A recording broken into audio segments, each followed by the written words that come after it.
A flight attendant tied down a black CEO and slammed his baby into the armrest, but just 2 minutes later, he broke free in a way no one could have imagined. What happens next will leave you speechless. They tied him down, forcing him to watch as his baby was slammed against the armrest. Subscribe if you believe no uniform is above the law.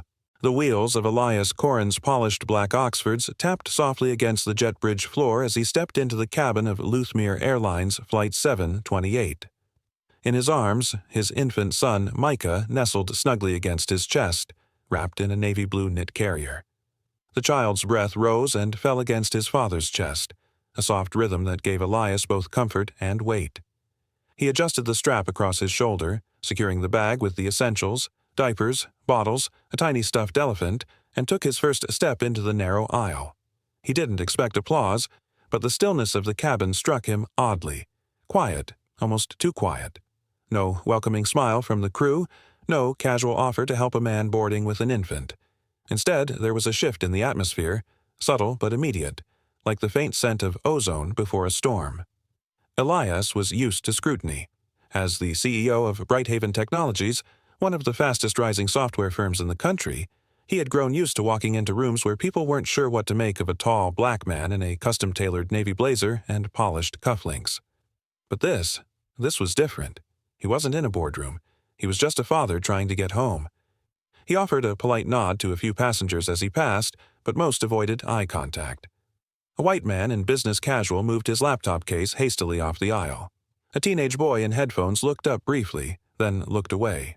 But Elias's attention settled on a figure near the rear galley, a flight attendant with slicked-back blonde hair and a narrow build, who stood with his arms crossed, his eyes following Elias like a hawk. "Excuse me," Elias said, his voice calm, and even as he reached his assigned row, 12B. "Could I get a hand stowing the diaper bag?" The flight attendant didn't move. He just stared. Elias offered a smile, professional but firm. "It's a bit tight trying to hold the baby and reach up at the same time." The attendant finally stepped forward, and for a moment Elias thought the tension might break, but as he took the bag, the man muttered, loud enough for nearby passengers to hear, "Some people think money makes them untouchable." Elias froze. The sentence cut through the cabin like a knife, sharp and deliberate. His spine straightened. Micah stirred gently in the carrier, letting out a sleepy coo, unaware of the storm forming around him. Elias met the attendant's eyes. "I'm sorry, what was that?" The man smiled thinly, placing the bag in the overhead bin. "I said some people like to travel light." He turned away without another word, disappearing toward the galley. Several passengers looked up from their devices. One man raised his eyebrows but quickly turned back to his book. Another, across the aisle, shifted uncomfortably in his seat. No one said anything. Elias lowered himself into the seat with quiet precision, adjusting Micah's head so the baby could rest against his chest. His jaw was tight, his expression unreadable. But inside, a familiar fire had been lit. He replayed the moment again and again. The words weren't just rude, they were loaded, aimed like a weapon. And the tone behind them. It wasn't just a bad day or misplaced frustration, it was personal. Elias leaned his head back against the seat and closed his eyes briefly.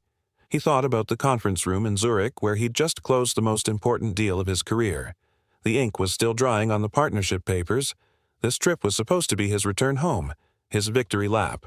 His wife had texted, "We'll have dinner ready." "Micah's going to smile when he sees you, I just know it." He looked down at his son now. Micah was still asleep, unaware that anything had happened. But Elias knew better. He had felt this before, in the quiet moments when dignity was tested, when silence asked him to bear one more insult for the sake of peace. He reached up and pressed the call button, not to escalate, but because he still needed the blanket tucked into his carry-on. But the button stayed lit for several long minutes, unanswered. Flight attendants walked by. Not one stopped. When someone finally did return, it wasn't the same attendant. A stocky man with a buzz cut and an unmarked name tag leaned down and said in a flat voice, "You press the call light, sir?" "I just need the blanket from my overhead," Elias said, gesturing up. "I'll see if I can get to it later," the attendant replied, already moving down the aisle. It wasn't just a bad mood, it was coordinated indifference. Elias clenched his jaw. The other passengers must have noticed, but no one said a word. The silence was heavy, oppressive. He rocked Micah gently, pretending the weight in his chest wasn't growing. From the galley, the first attendant, Marvin, he'd caught the name tag briefly, peeked out again, eyes locking on Elias. This time, there was no hiding the expression on his face. It was a challenge. Elias didn't look away. The air seemed to crackle with something unseen. Micah stirred in his sleep again. Elias laid a hand over the baby's back and whispered, "It's okay, buddy. We're just going home." But as the engines roared to life and the aircraft rolled onto the runway, Elias couldn't shake the sense that this flight wouldn't be routine. Something about Marvin's stare wasn't just unprofessional, it was dangerous. He glanced around the cabin once more. Some passengers avoided looking his way altogether. Others kept watching curiously as though waiting for something to happen. No one spoke, no one questioned, and deep in his chest Elias felt something he hadn't felt in years. Not just unease, but a warning. The stage was set for a conflict that would not remain hidden. Turbulence jolted the plane, making overhead bins creak and cabin lights flicker. Elias Korrin instinctively tightened his arms around the baby carrier strapped to his chest. Micah stirred, then whimpered, a soft, tremulous sound that quickly grew into a sharp cry. Elias gently patted his son's back, whispering soothing words close to his ear. The baby's cries rose with each passing second, uncontainable and urgent, as if sensing the tension around them. The low hum of engines was no longer the only sound in the cabin. From the galley at the front, footsteps echoed, quick, deliberate, angry. Marvin Droll appeared in the aisle, face tight with barely concealed rage. His eyes locked onto Elias like heat-seeking missiles, cutting through rows of passengers who shrank into their seats. "Control your noise," Marvin snapped loud enough for everyone to hear, "or I will." The words slithered through the air like a threat dressed in civility. A few passengers gasped. One man in business class leaned slightly forward but quickly recoiled when Marvin's glare swept across him. No one else moved. No one dared. Elias straightened in his seat. His voice was calm but firm, honed by years in boardrooms and conference halls. "My child has every right to be comforted. This isn't a disruption, it's fatherhood." Marvin's jaw tightened. He looked around as if daring anyone to challenge him. When no one did, he turned back to Elias and smiled, not kindly, but with the bitter satisfaction of someone about to exercise power unchecked. "I warned you." Without another word, Marvin spun on his heel and barked toward the rear of the plane. "Straps." Now Elias blinked. "Straps?" The word tasted foreign on his tongue. "What are you doing?" "You'll see," Marvin muttered, already pulling a long restraint from a compartment in the galley wall. Another male flight attendant, a younger man with tired eyes, reluctantly followed, holding a second strap in his trembling hands. "Sir, I have done nothing to—" Marvin cut him off with a cold smile. "You've disrupted the flight, provoked the crew, and ignored warnings. Time to calm you down."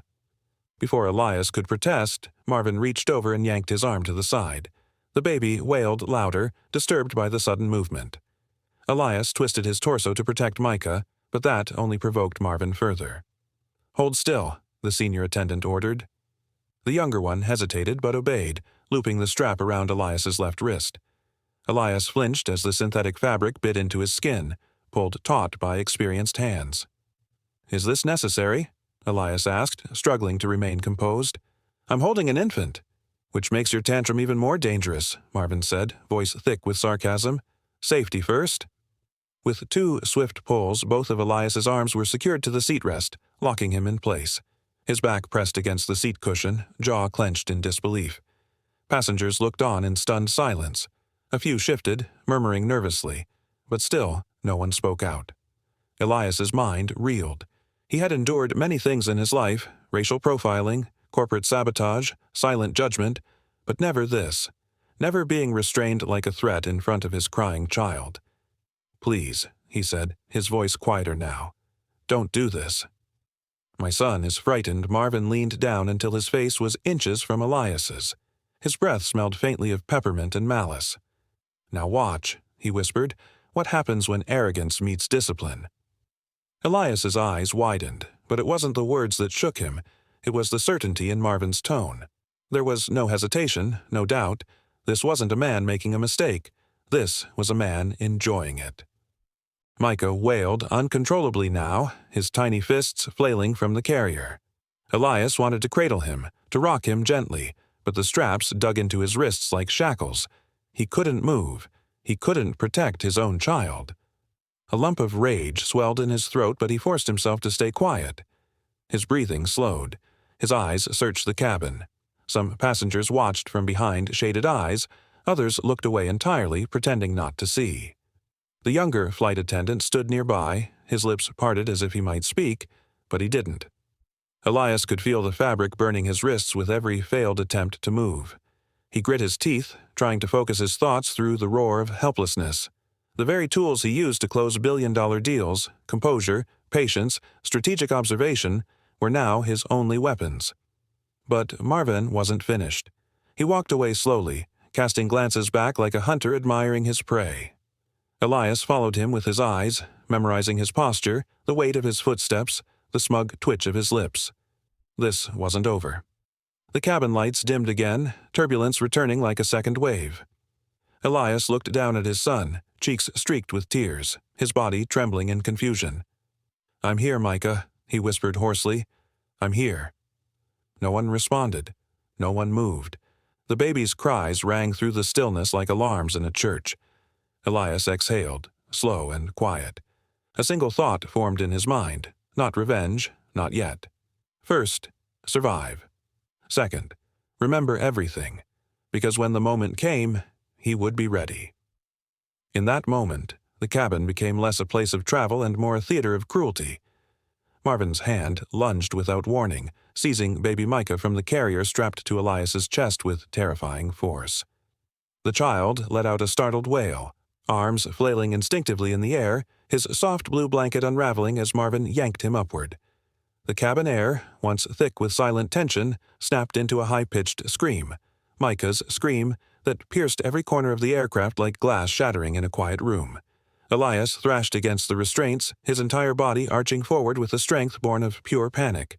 The canvas straps dug deeper into his wrists and chest, burning hot lines into his skin. "No!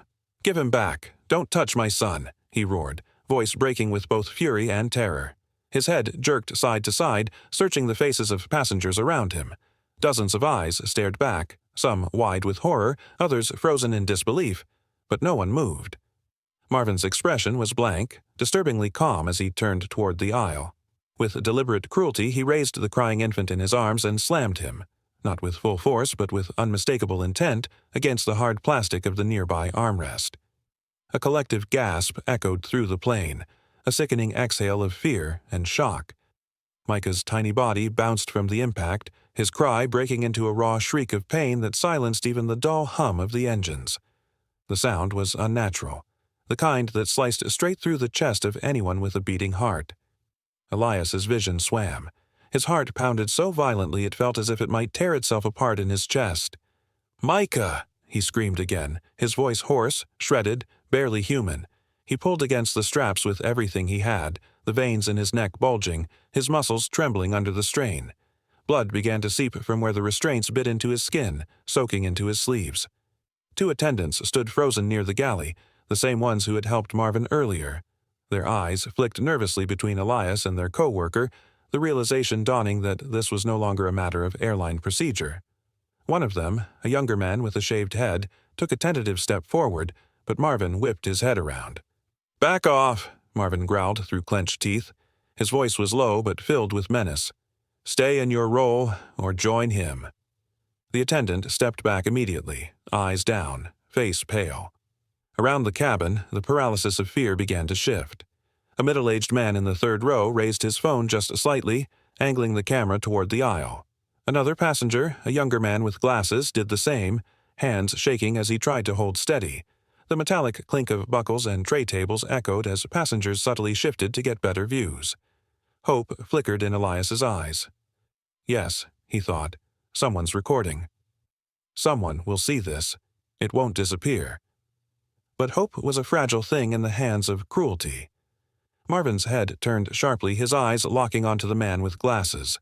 In a voice loud enough to silence the growing stir, he barked, "Put the phone away unless you want to be forcibly removed.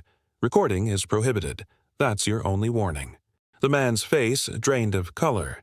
He looked down immediately and fumbled to close the camera. Others followed suit, screens dimming, hands vanishing into laps or seat pockets. The brief rebellion was snuffed out in an instant. Elias watched helplessly as the phones disappeared one by one, as if hope itself was being swallowed by silence. His breath caught, and something in him broke, something vital. He slammed his head back against the seat in frustration, a guttural sound escaping his throat. Marvin turned back toward him slowly, holding Micah now with a casual grip that made Elias's blood run cold. The flight attendant tilted his head and smirked slightly, as if daring Elias to speak again. His eyes were empty, no remorse, no concern, just the smug glow of unchecked power. "You wanted to show off," Marvin muttered, just loud enough for Elias to hear. "Now you can sit there and watch what happens when arrogance meets discipline." Elias shook his head, trembling, his voice rising in desperation. "He's just a baby." "You're hurting him. Somebody do something." But no one moved. Some passengers looked away. Others kept their eyes glued to the seatback screens or tray tables, pretending not to hear, not to see. A man near the emergency exit pulled his cap down lower. The silence wasn't just fear, it was shame. And through it all, Micah kept crying, his tiny, choked sobs the only protest that could not be silenced. Elias's mind spun, wild and directionless, cycling between rage, helplessness, and guilt. How had this happened? How could this be real? He thought of his wife's voice on the last call, how she said, "Just get home safe, okay?" He thought of Micah's first laugh just 3 nights ago, and the way his son's fingers curled around his thumb. And now, here he was, restrained, humiliated, forced to watch his child be brutalized by a man in uniform while the world looked away. Every second of helplessness carved fury into his bones. Marvin's grip tightened on the strap as he reached across Elias's body, the nylon digging deeper into the CEO's already bruised arm. The pressure made Elias wince, but he refused to give Marvin the satisfaction of a sound. Micah let out another loud, frightened cry, his tiny hands trembling against the buckles of his carrier. The noise pierced the cabin like a blade, but it wasn't the infant's cry that shifted the moment. It was the hesitation in the hands of the junior flight attendant beside them. Darvin Holt stood stiffly, holding the final strap in both hands like it was something venomous. He was young, no older than 23, with wide, uncertain eyes and a shaved jawline that still bore the softness of inexperience. His fingers trembled, betraying the war inside him. Beads of sweat gathered at his temple as he looked down at Elias, then back at Marvin, whose expression was now a thundercloud of expectation and fury. Darvin started, his voice barely above a whisper. "This isn't right." The words weren't loud, but they cut through the hum of the aircraft like a dropped glass. The 2 attendants near the galley froze, their heads turning slightly. A passenger halfway down the aisle coughed awkwardly, unsure if he had truly heard what he thought he had. Marvin's head snapped around. His eyes narrowed to slits, his jaw tightening so hard the veins at his temple bulged. He stepped toward Darvin with slow, heavy steps, his boots thudding softly against the thin cabin carpet. For a brief moment, the sound of Micah's whimpering seemed to fade, replaced by the heavy tension of a confrontation that hovered just a breath away from combustion. "Do your job," Marvin hissed, his face inches from Darvin's, "or join him in the seat." Darvin's grip slackened slightly, and the strap sagged toward the floor. The young attendant's throat bobbed as he swallowed. His lips parted, as if to respond, but no words came. The fear in his eyes wasn't just of Marvin, it was of consequence, of backlash, of a system that rewarded silence and punished truth. With a defeated step back, Darvin handed the strap over and turned his face away, ashamed. Elias watched everything. Even with pain throbbing through his arms, shoulders, and chest, his mind remained sharp. The tension was real, the threat immediate, but in that flicker of hesitation he saw something more important than cruelty. He saw doubt, a weakness in Marvin's iron grip on control, a single breath of defiance in a cabin full of fear. Their eyes met, Elias's and Darvin's. It lasted no more than a second, but in that glance something passed between them. Not a plea, not a demand. A challenge, a silent vow. Elias wasn't asking for a savior. He was asking Darvin to remember who he was. He exhaled slowly, pretending to slump back against the seat. But inside, his body was a forge. Micah cried, no, wailed, beside him in the carrier, his little arms flailing, legs twitching in confusion and terror. The baby's cries were no longer soft coos. They were desperate now, hoarse, trembling sobs that echoed through the cabin.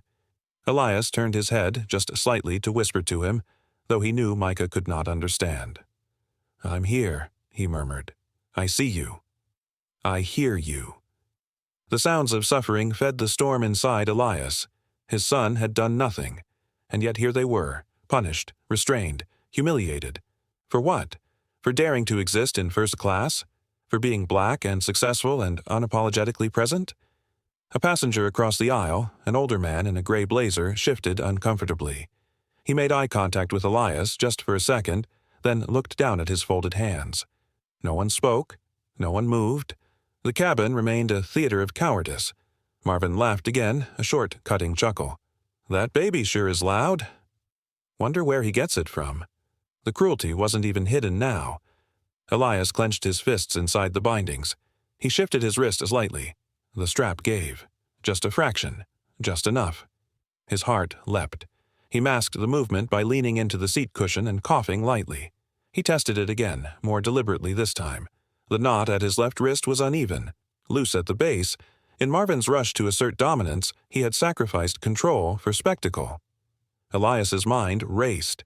He thought back to a leadership retreat he had once dismissed as indulgent, executive survival training in the Colorado wilderness. He'd learned how to slip from zip ties, how to remain calm under pressure. Back then, he'd smirked at the absurdity of it. Now, those lessons were all he had. Every movement had to be calculated. Premature action would result in failure and possibly greater harm to Micah. The plane shifted again. A smaller jolt, but enough to make the cabin lights flicker briefly. A murmur rose from the back. Marvin, unbothered, crouched to pick up a service tray that had clattered to the floor. As he rose, his eyes locked on Elias once more. "You know what your problem is?"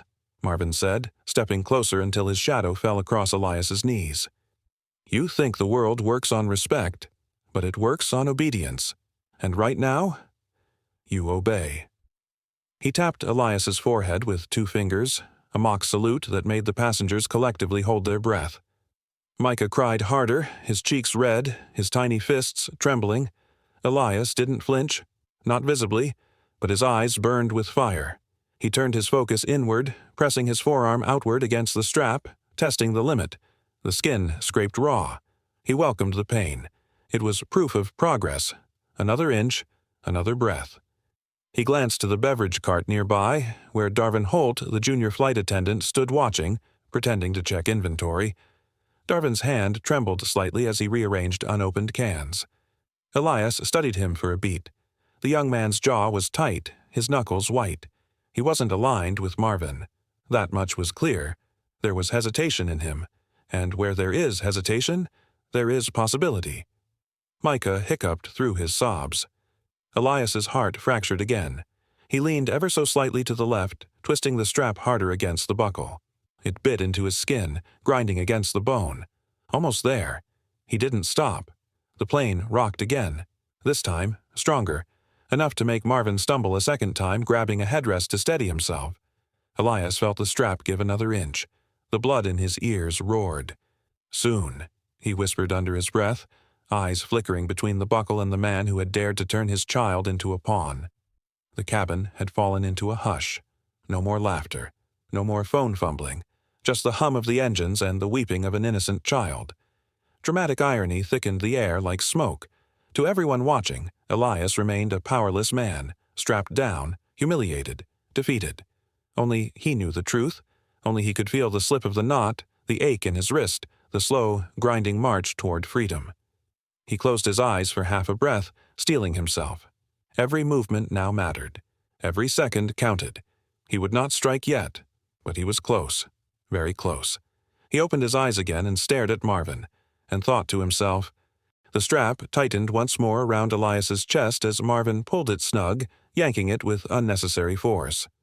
Elias grunted quietly, jaw clenched against the pain, but he refused to look away from Darvin, who now lingered by the beverage cart, pretending to organize cups and napkins. The man's hands moved, but his eyes remained fixed on Elias and the baby. Elias closed his eyes for a heartbeat, centering himself against the chaos. His breathing slowed, shallow and deliberate. Beneath the noise, beneath the humiliation, A different kind of focus took hold. He shifted slightly in the seat, flexing his fingers, rotating his wrists, slowly, subtly. The strap around his right arm had been hastily secured, the knot tied with the kind of arrogance that only comes when a man believes he's already won. Marvin's mistake. His fury had made him careless. Elias tested the give in the buckle, recalling lessons buried under years of board meetings and polished speeches. Long ago, at a company retreat meant to build resilience, a former Special Forces trainer had run them through emergency drills, how to escape restraints, how to stay calm under pressure, how to turn patience into power. Elias had scoffed at the time, wondering why a tech executive needed to know how to escape zip ties. Now, in a dark cabin filled with whispers, he thanked every second of that strange weekend. He shifted again, just slightly, pretending to stretch against the seat. The rough fabric of the strap scraped his skin, but he felt something important. The knot wasn't double-looped. With enough pressure and precision, it could be worked loose. Micah whimpered again, and Elias turned his face just enough to meet his son's gaze. The baby's cheeks were red, his little hands trembling near his face. Elias's heart ached, but he didn't let it break. He let it harden. He would not be broken. From the corner of his eye he caught movement. Darwin again, still pretending to fuss with the cart, but his hand had frozen above the cup dispenser. He was watching, listening, thinking. Elias didn't speak. There was no need. The air between them now carried more than fear. It carried expectation. Marvin stomped down the aisle again, barking at a pair of passengers to turn off their phones. He was growing bolder, more erratic, and Elias knew the window to act was closing. He twisted his wrist again, slowly, deliberately. The strap dug deeper into his skin, tearing a thin layer free, but the pain was nothing compared to the humiliation, compared to the fury. The knot shifted ever so slightly, a single millimeter. But it was enough. A plan began to take shape. He would wait for the next distraction, the next turbulence. He would free himself and find his child. And if Marvin tried to stop him, he would face a different man than the one he tied to this seat. The cabin hummed with quiet dread, but beneath it, something else stirred. In the silence between screams, a plan began to breathe. The plane trembled violently as another burst of turbulence rocked the cabin. Overhead, bins rattled, cups clinked on trays, passengers gasped softly, white-knuckled hands gripping armrests. Marvin Droll, standing in the aisle with a smug smirk stretched across his face, nearly lost his balance. He staggered, catching himself with a hand on the seatback beside Elias Korrin.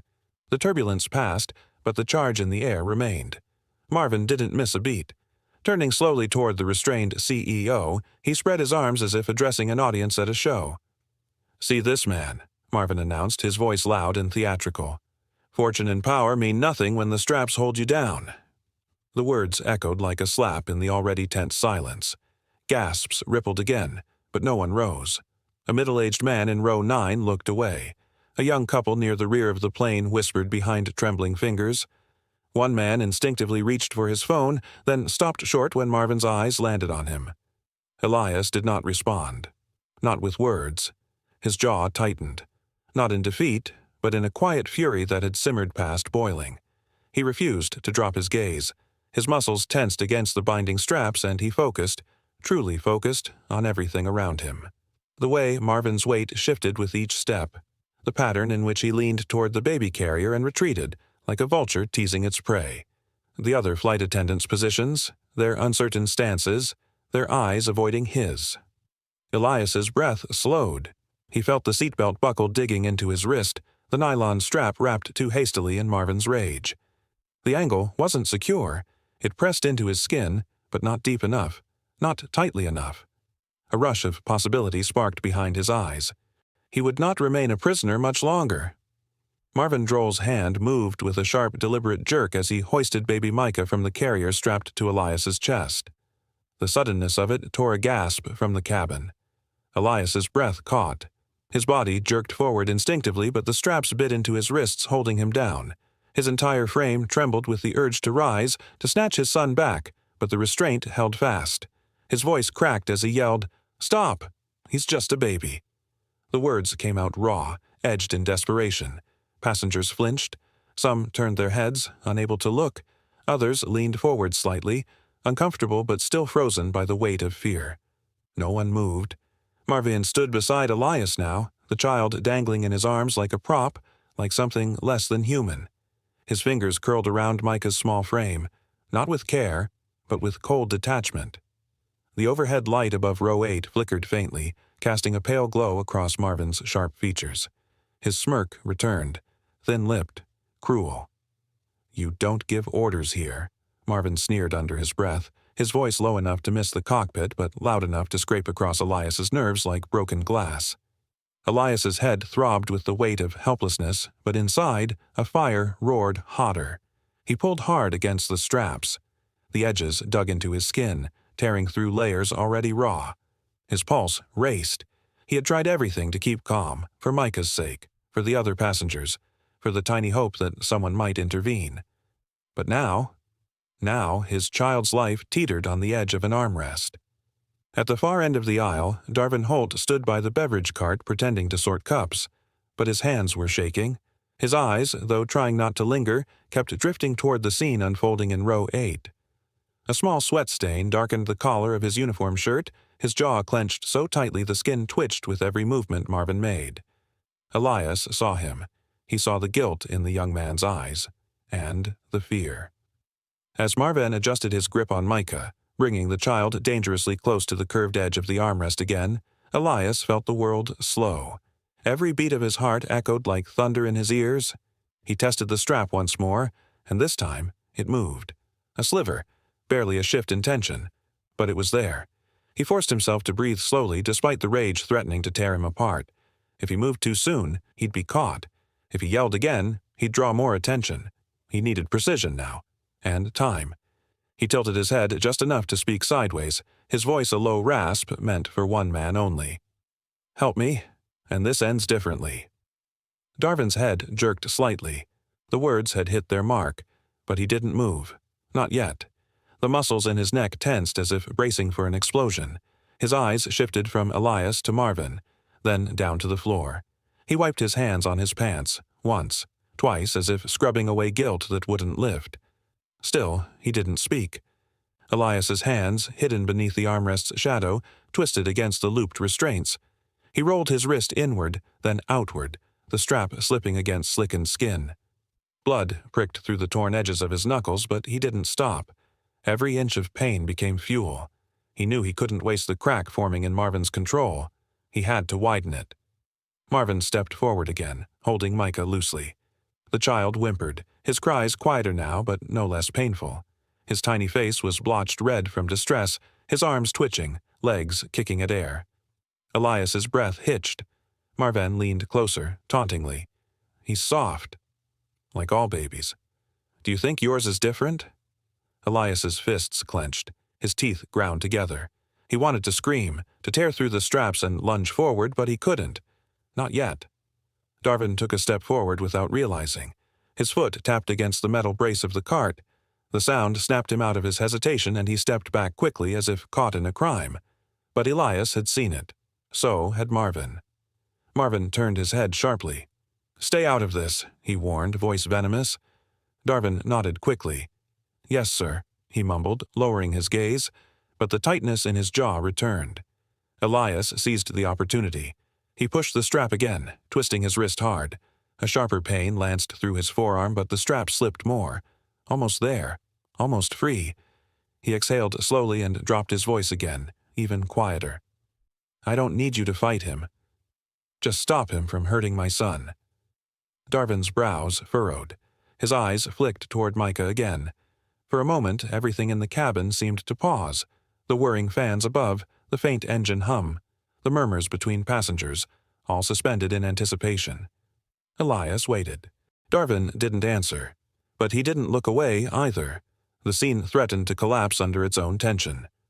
Marvin adjusted the baby again, more aggressively this time. "Maybe next time, you'll fly private," he said with a mocking chuckle. Elias's fists flexed. He could feel the last threads of the knot slipping. Just a little more. He leaned his head back, eyes closed as if giving in, but his lips moved once more. "Help me, and this ends differently." Darvin froze, his conscience screaming louder than Marvin's threats. The tension teetered at the edge of collapse. One man's courage could topple another's cruelty. When the plane jolted again, this time harder than before, Elias didn't hesitate.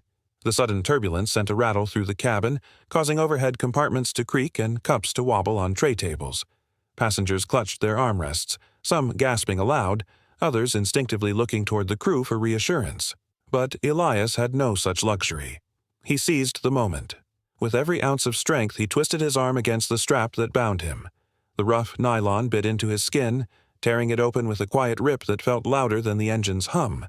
Pain flashed like fire through his nerves, but he didn't stop. His breath hitched. Blood began to bead at his wrist, dark and hot, but the knot, imperfectly tied in Marvin's rush, finally gave way. It slipped just enough for Elias to wriggle one arm free.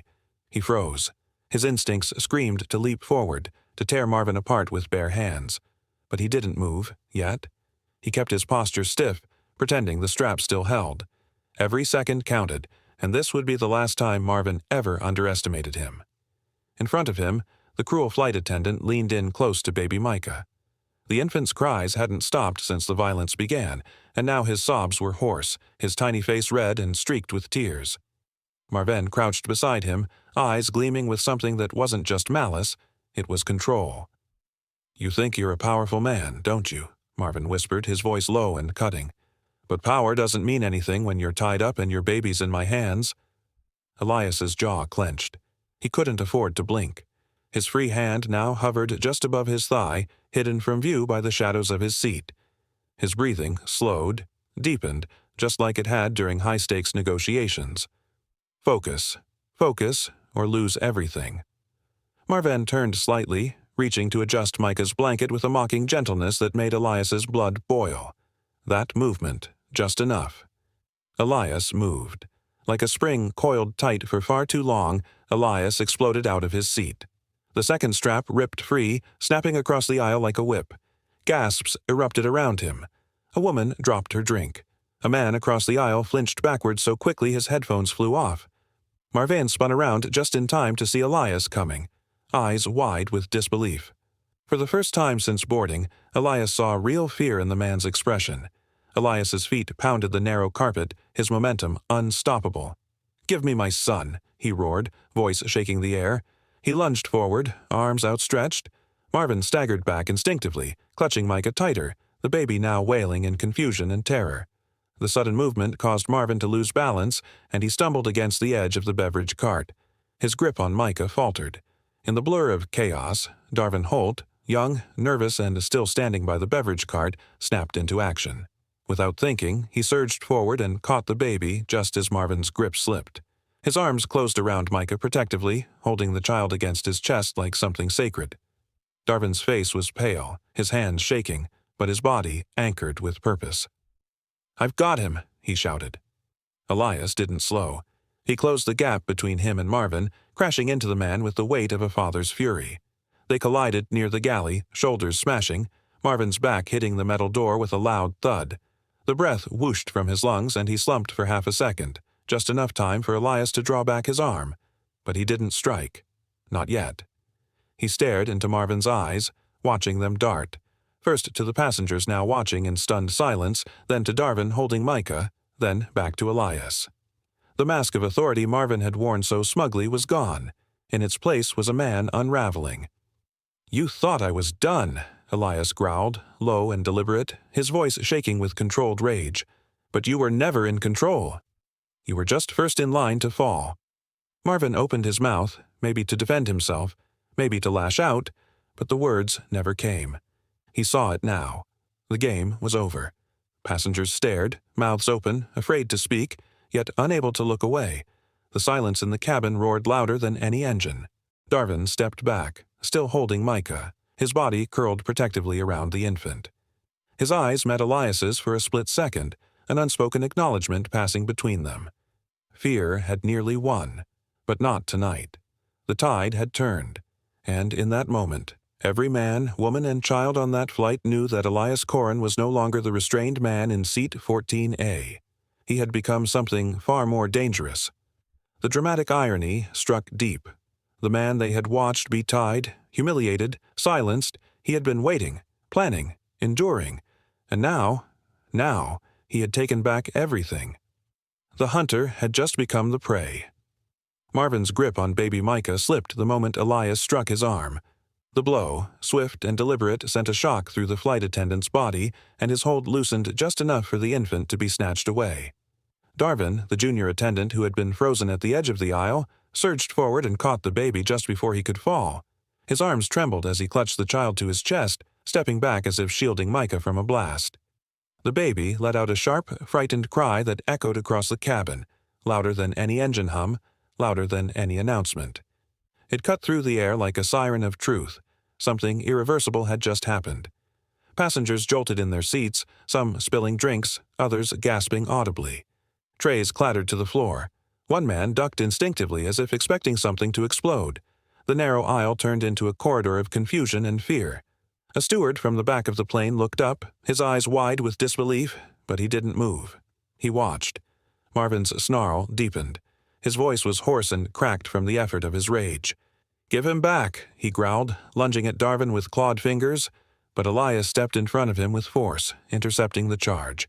Their bodies collided like two trains meeting on the same track. Marvin staggered slightly, surprised by Elias's strength, but he recovered fast, throwing his weight into a shove that sent them both stumbling sideways into the narrow row of seats. The struggle that followed was raw, chaotic, and fueled by something deeper than anger. Elias fought not just as a father, but as a man reclaiming his humanity. Every movement was driven by purpose. His fists were not wild, they were precise, controlled, and sharp, the product of a mind that refused to let trauma define him. Marvin, for all his aggression, was unprepared for the sheer willpower behind Elias's retaliation. Around them, passengers ducked, some cowering behind their seatbacks, others standing awkwardly, uncertain whether to intervene or stay silent. Phones were raised hesitantly, half hidden by sleeves and seatbacks. One man whispered to his seatmate, "Should we stop it?" but received no answer. Elias managed to pin Marvin briefly against a row of seats. His forearm pressed against the man's chest, holding him in place as he spoke through gritted teeth. "You don't touch my son." Ever again Marvin spit to the side, his voice still brimming with misplaced authority. "You think you're above the rules? You think money gives you the right to—" But Elias pressed harder, silencing him mid-sentence. He glanced behind him and saw Darvin standing at the rear of the aisle, holding Micah close, his face pale but determined. Elias nodded once, a silent acknowledgement. Darvin didn't move, just shifted his stance to cradle the child more securely. Then came the hesitation, the moment that would decide what happened next. The second attendant, the one who had helped restrain Elias earlier, stood a few feet away, frozen. Marvin, seeing him, barked orders like a captain losing control of his ship. "Hold him down. Now." The attendant stepped forward slightly, then paused. His eyes met Elias's for a heartbeat, then flicked to the bleeding wrist where the restraint had torn skin. His shoulders sagged. He didn't move. Marvin saw it, too. "What are you doing?" I said, "Help me." But the man didn't speak. He stepped back instead. Elias felt the shift, not just in the fight, but in the air. It was no longer just him versus Marvin. It was the slow crumbling of fear. The silence of the passengers began to crack. A child across the aisle whimpered. A man near the emergency exit looked up, startled as though shaken from sleep. The illusion of Marvin's authority was fading fast. Still, the flight attendant fought. He swung with wild arms, catching Elias in the side with a sharp jab of his elbow. Elias recoiled. The wind knocked out of him momentarily, but he gritted through it. His mind sharpened. This wasn't just about getting justice anymore. It was about making sure no one ever questioned who was the victim here. He pivoted, using his shoulder to slam Marvin backward again. The older man stumbled, nearly tripping over the leg of a passenger's seat, but caught himself and launched forward in one final desperate surge. Their fists collided in the middle of the aisle. It was brutal, but Elias stayed steady. He knew he couldn't lose control, couldn't afford to become what Marvin would later try to claim, a violent man, a threat. Every strike was measured, every movement anchored to the image of Micah's terrified face. Then, as if summoned by the chaos itself, a deep, commanding voice cut through the madness. "That's enough." Everyone turned. Captain Reynard Strahl stood at the threshold of the forward cabin, his presence commanding attention. His salt and pepper hair was perfectly combed, but his face was lined with a mixture of exhaustion and disbelief. He looked first to Marvin, disheveled and red-faced, then to Elias, chest heaving and eyes burning with fury. Behind them, the child's soft cries continued, a soundtrack to the violence that had taken place. The captain took a breath, slow and deliberate, then stepped forward with authority. "Order will be restored, one way or another." They thought humiliating a black CEO and his child mid-flight would go unanswered, but justice doesn't stay silent. If you believe every act of cruelty must be answered, hit subscribe. Justice starts here. Captain Reynard Strahl stepped into the cabin just as the echo of the last shout faded. The narrow aisle was a mess of upturned trays, spilled drinks, and shocked faces. His eyes, sharp and weathered by decades in the skies, instantly caught the sight of a man bleeding from the wrists, Elias Korrin, and a young flight attendant cradling a wailing infant, his hands trembling like leaves in a storm. The air was thick, not just with recycled oxygen, but with the heavy tension of something terrible having just occurred. "What is going on here?" the captain demanded, his voice low but firm, cutting through the murmurs like a blade. Marvin Droll was the first to respond, his face flushed with a mix of rage and desperation. He took 2 brisk steps forward, his posture stiff with forced authority. "Captain," he said quickly, gesturing toward Elias, "this man attacked me. He endangered the baby, became hostile. I had to act." Elias, still catching his breath, pointed to the torn restraints that dangled from his seat like evidence at a crime scene. "He tied me down," Elias said, his voice hoarse but steady. "Then he took my son and slammed him against the armrest. I didn't attack him. I broke free to save my child." A heavy silence settled over the cabin. Some passengers shifted in their seats, avoiding eye contact, while others sat frozen, eyes wide, afraid to speak. From somewhere in the middle rows, a hesitant voice whispered, "He's telling the truth." Another followed, quieter still, "I saw what happened." But the whispers weren't enough. Reynard's eyes flicked between the 2 men. He noted the raw wounds on Elias's wrists, the bruising around his arms. He noticed the sweat on Marvin's brow, not just from exertion, but from fear.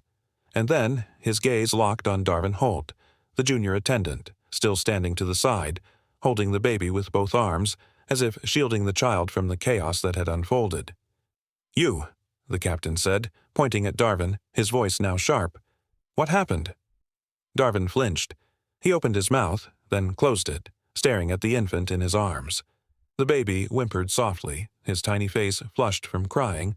Darvin's hands tightened protectively around him. He looked up, his eyes meeting the captain's.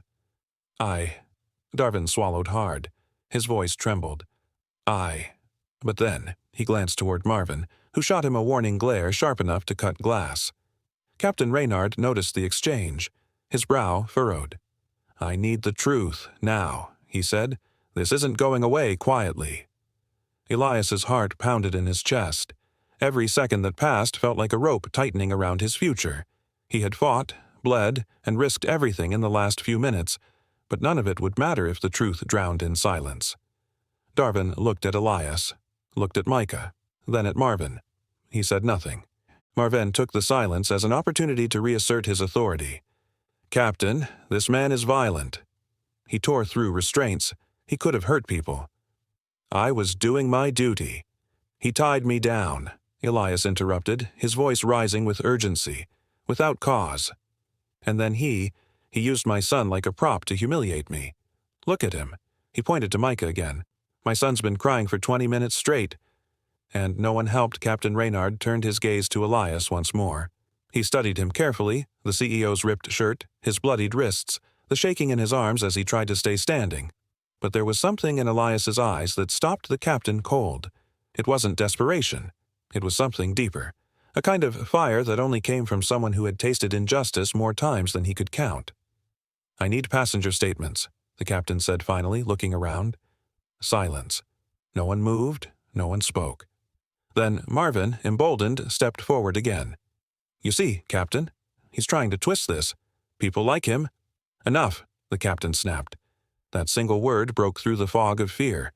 A man in the 3rd row cleared his throat. "I saw him tied. I saw the baby get yanked." Another voice from the back. I saw too." I didn't want to get involved, but now—" The tide was shifting. Marvin's face paled, but still Captain Reynard didn't speak. His eyes returned to Darvin once more.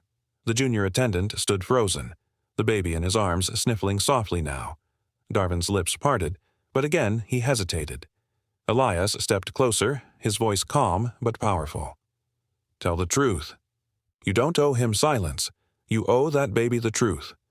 The plane hummed quietly beneath their feet, a subtle reminder that even thousands of feet in the air, justice still had to be grounded in courage.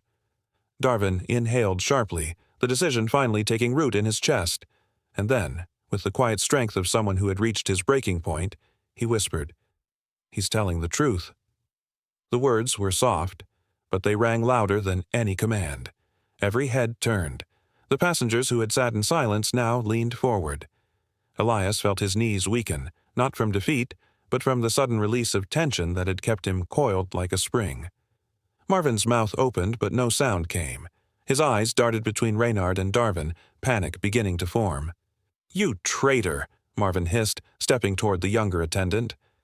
Darvin stepped back, but Marvin didn't stop. His face twisted in fury, and he lunged. Elias was faster.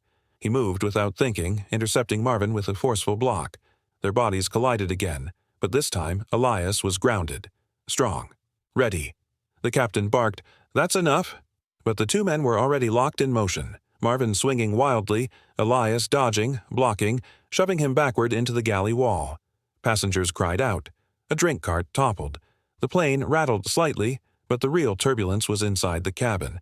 It wasn't chaos, it was clarity. Elias was no longer bound. He was no longer silent. He struck clean, not to hurt, but to stop. Each motion was precise, controlled, powerful. Marvin stumbled backward, dazed, and just as the captain stepped in and separated them, his voice full of final authority, the moment shifted completely. Marvin's reign was over. The passengers sat in stunned silence, the baby's soft coo the only sound breaking through. And then Elias, bloodied but unbowed, raised his voice, not in anger, but in unshakable truth. No one uses a uniform to crush a father and child. The truth hovered in the air, waiting for a single voice to set it free. The captain's silence stretched long enough to choke the air from the cabin.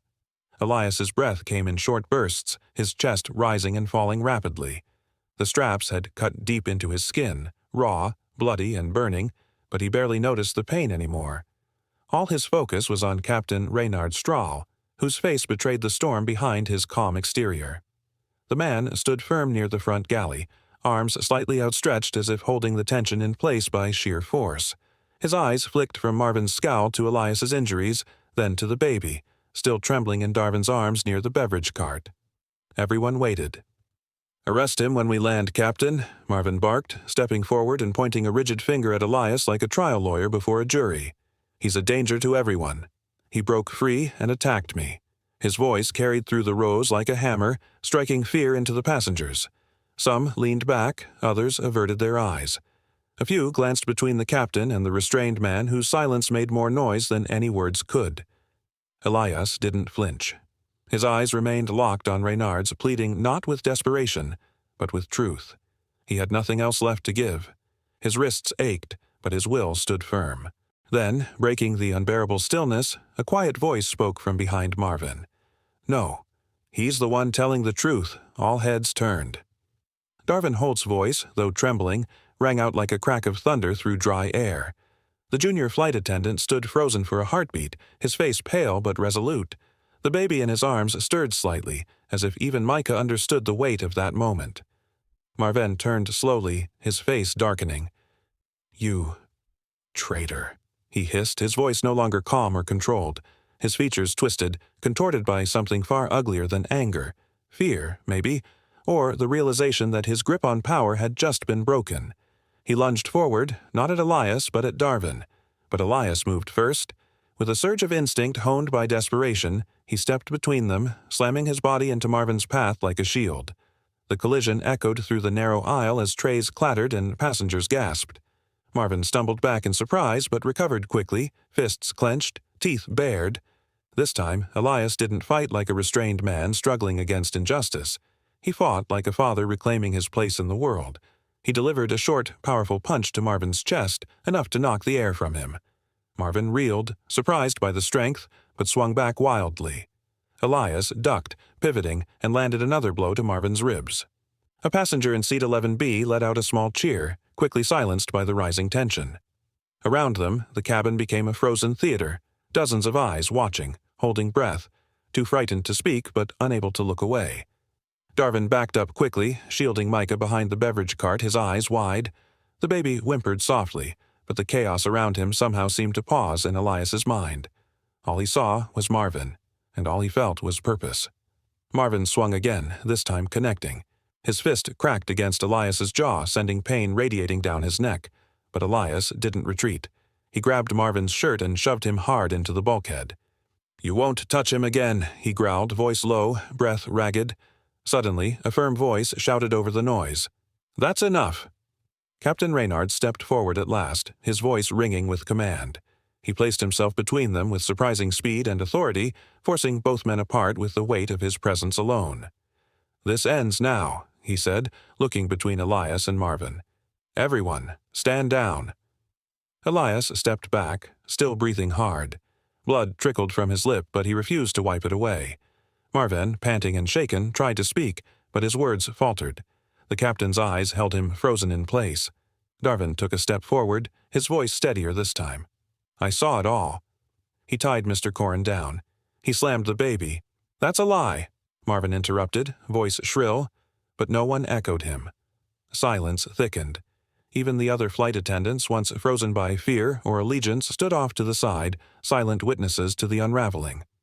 One of them lowered his eyes. Another took a step away from Marvin. Captain Reynard slowly turned his attention to Elias. His gaze was not warm, but it wasn't cold either.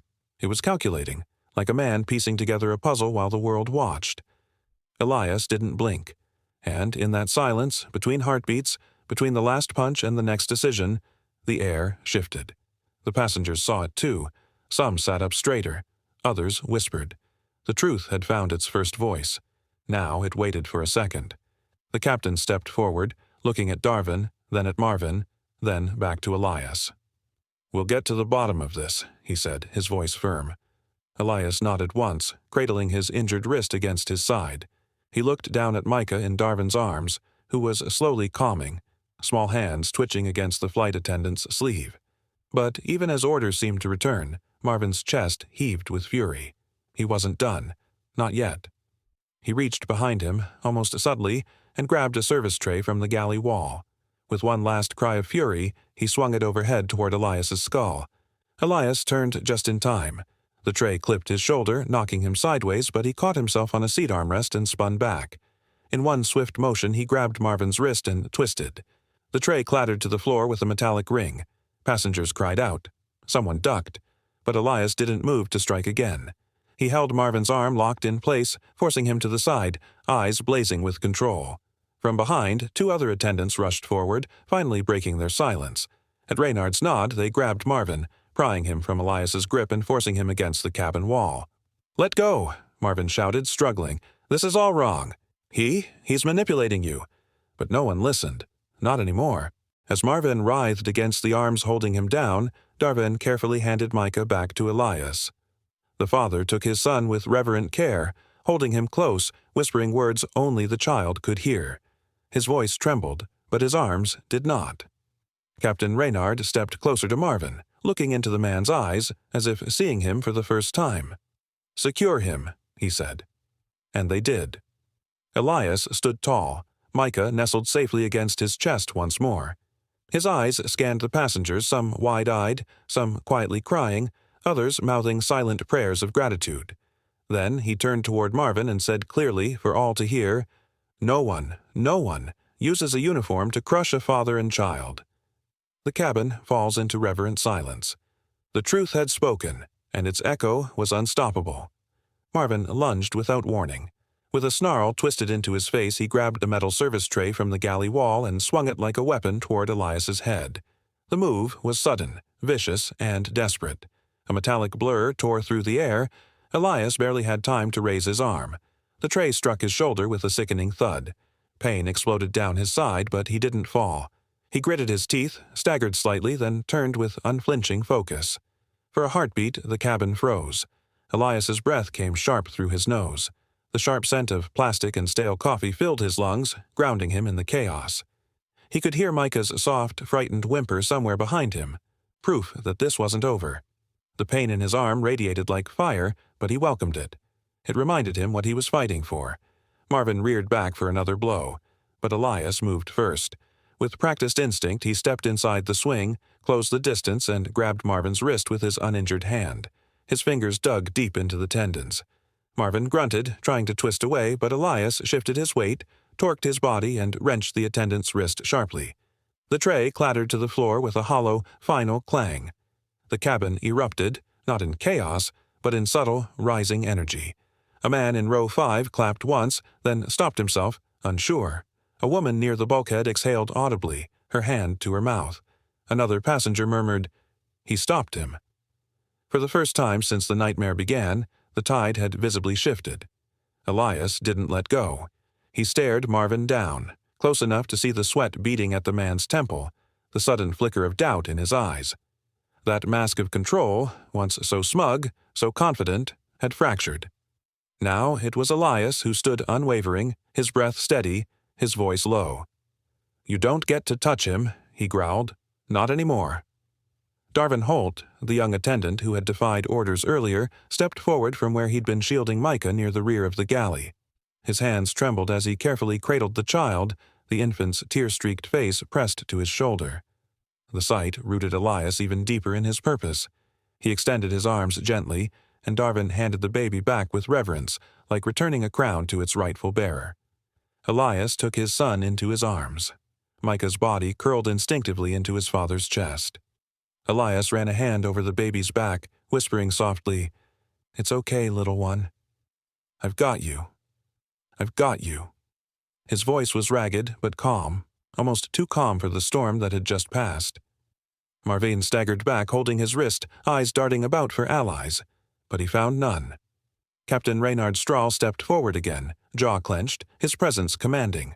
The lines in his weathered face were taut with conflicted authority. "Mr. Droll," he said sternly, "you are to be restrained until we land." Do not resist, Marvin did the opposite. He stepped back and shouted, pointing wildly at Elias. "He assaulted me." "You all saw it. This is a setup. They're all in on it." His voice cracked with panic as he spun toward the passengers. "Don't just sit there. He attacked a flight attendant." No one moved. In fact, several passengers leaned away from him, arms folded or clutching their seats. Others simply watched with cold, unforgiving eyes. The man who had once ruled the cabin with cruelty now stood isolated, exposed. Even the ones who had feared him were no longer willing to follow. Reynard turned to the 2 remaining attendants, both older men who had stayed silent for too long. "Restrain him," the captain ordered. They hesitated, then nodded. One approached from the left, the other from the right. Marvin swore under his breath and tried to backpedal, but the galley wall offered no escape. They reached for his arms. "Don't touch me," he bellowed, twisting and shoving, but he was outnumbered and out of options. The men wrestled him to his knees and secured his wrists behind his back with restraint loops. The passengers watched in silence. No cheers, no applause, just the heavy weight of justice finally falling. Elias didn't speak right away. He stood in the aisle, his face streaked with sweat and his shoulder throbbing, but his grip on Micah never wavered. The child had fallen quiet now, soothed by the steady beat of his father's heart. Around them, the cabin seemed to exhale, the pressure that had built for so long slowly releasing. Elias looked up. His voice was firm, clear, and filled the space with finality. No one uses a uniform to crush a father and child. The cabin fell into reverent silence. The prisoner had become the judge. The wheels screeched against the tarmac as the aircraft jolted to a stop at Orvale City Airfield. Emergency lights blinked along the runway, casting red and white pulses into the cabin as the passengers sat frozen in the aftermath of chaos. Moments later, the heavy thud of boots echoed up the jet bridge. The doors hissed open with a hydraulic breath, and a team of uniformed security officers stormed inside. Marvin Droll was the first to react. He stumbled forward with one hand pressed dramatically against his ribs, his other flailing in the air as though warding off an unseen danger. "He attacked me," Marvin cried, his voice trembling with just enough theatrical fear to sound believable. "He tried to take over the cabin. I was just doing my duty." The officers exchanged quick glances. One of them, a tall man with a stern face and a silver badge clipped to his chest, stepped forward. "Which one is the aggressor?" he asked, eyes shifting between the bruised flight attendant and Elias Korrin, who now sat with his child pressed tightly to his chest. Marvin jabbed a finger toward Elias. "Him! That's the man. He endangered the cabin, he assaulted me and threatened crew safety." Elias didn't move. He barely blinked. His body ached from the scuffle, his shoulder throbbed from where the tray had struck, and his wrists stung where the straps had torn skin. But all of that faded compared to the weight of Micah's warmth pressed to his heart. The baby whimpered softly, unaware of the world's judgment unfolding around them. "Is that true?" the officer asked, now facing Elias. Elias looked up, meeting the man's eyes with calm steel. "I was bound to my seat. My son was ripped from me. This man," he nodded at Marvin, slammed him against an armrest. "I fought to protect my child."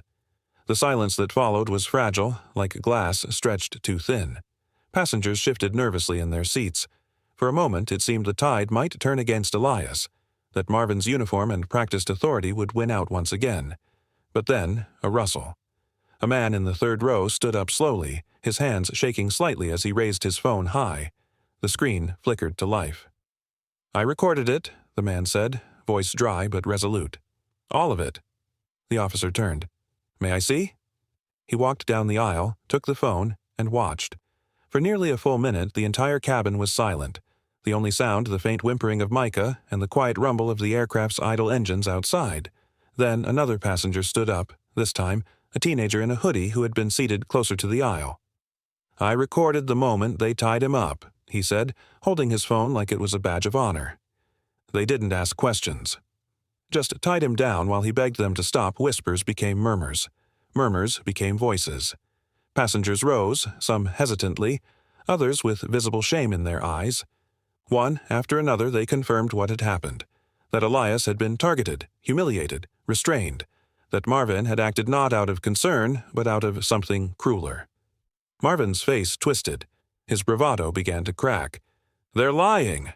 They're all lying!" he yelled, stepping back as the officers turned their attention toward him. "This is a setup. They're all just scared of him, of what he'll do." "No one's scared of him," one passenger muttered under his breath. "We're scared of what you almost got away with." One of the officers took a deep breath and stepped forward. "Sir, please turn around and place your hands behind your back." "What?" Marvin's voice cracked. "You're arresting me?"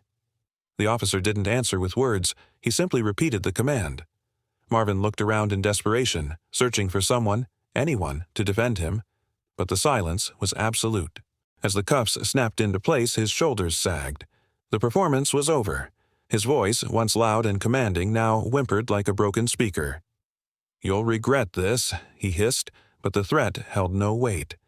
The officers guided him toward the exit, his protests fading with every step. One of the security men turned to Elias.